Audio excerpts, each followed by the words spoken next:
Safe کرن کو phone کر کے کہتا ہے کہ میں نے شانی کو کسٹڈی کے کاغذات بھیج دیے ہیں، بہتر یہی ہے کہ تم ان پر دستخط کر دو تاکہ شانی میرے پاس آ جائے اور تم اپنی زندگی میں آگے بڑھ سکو۔ یہ سن کر کرن طیش میں آ جاتی ہے اور غصے سے جواب دیتی ہے کہ سیف اگر تم نے ایسا کچھ بھی کرنے کی کوشش کی تو میں تمہیں زندہ نہیں چھوڑوں گی۔ شانی صرف میرا بیٹا ہے، اس کا تم سے کوئی تعلق نہیں۔ جب شانی چھوٹا تھا اور اسے باپ کی ضرورت تھی تب تم نے دوسری شادی کر کے فریال کے ساتھ نئی زندگی شروع کر دی، اور اب تم چاہتے ہو کہ میں اپنی جان سے پیارا بیٹا تمہارے حوالے کر دوں۔ یہ کبھی نہیں ہوگا۔ یہ کہہ کر کرن فون بند کر دیتی ہے۔ سیف کا پارا چڑھ جاتا ہے، وہ سیدھا کرن کے سسر فیروز کے پاس پہنچتا ہے جو پہلی شانی سے جان چھڑوانے کے بہانے ڈھونڈ رہا ہوتا ہے۔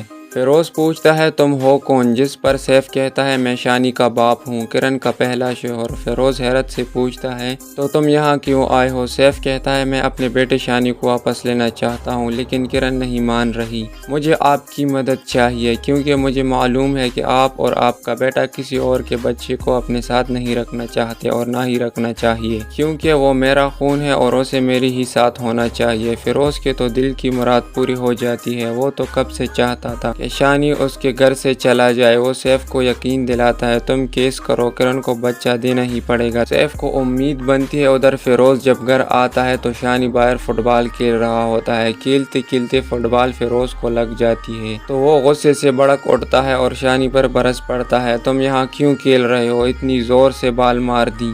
شانی ڈر کر بھاگ کر اپنے کمرے میں چلا جاتا ہے۔ کرن اسے پریشان دیکھ کر پوچھتی ہے بیٹا کیا ہوا؟ شانی کہتا ہے انکل مجھے ڈانٹ رہے تھے اس لیے میں اندر آ گیا۔ کرن فوراً اپنی ماں کے پاس جاتی ہے اور روتی ہوئی کہتی ہے امی فیروز انکل کبھی بھی شانی کو قبول نہیں کریں گے اور مجھے سمجھ نہیں آ رہی کہ سیف سے میری جان کب چھوٹے گی۔ وہ بار بار فون کر کے دھمکیاں دیتا ہے کہ وہ شانی کو مجھ سے چھین لے گا، لیکن میں یہ ہرگز نہیں چاہتی۔ کرن کی ماں اسے تسلی دیتی ہے بیٹا اتنا چھوٹا بچہ سیف تم سے چھین ہی نہیں سکتا، شانی تمہارے پاس ہی رہے گا، اس لیے پریشان ہونا چھوڑ دو۔